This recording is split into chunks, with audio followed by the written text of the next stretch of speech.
உங்கள் பாலுவின் இனிய காலை வணக்கம். இன்று ஏப்ரல் மாதம் 19ஆம் தேதி, தமிழுக்கு சித்திரை மாதம் 6ஆம் தேதி, சனிக்கிழமை.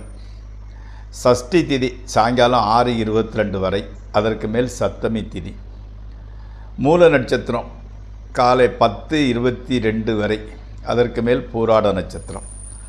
அப்போது சந்திராஷ்டமம் ரிஷபராசிக்காரர்களுக்கு உரியது.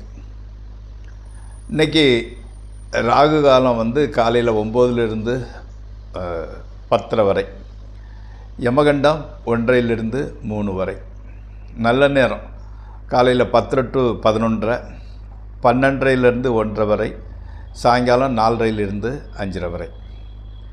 நீங்கள் அணிய வேண்டிய உடை நிறைய போடக்கூடிய சட்னோட கலர் ப்ளூ அல்லது பிளாக் கலர் போட்டுக்கலாம். தவிர்க்க வேண்டியது ஒயிட் கலர், வெள்ளை கலரு. நீங்கள் காலையில் சாப்பிட வேண்டியது பைனாப்பிள் ஜூஸ் அல்லது சுகர் கேன் ஜூஸ் எடுத்துக்கொள்ளலாம்.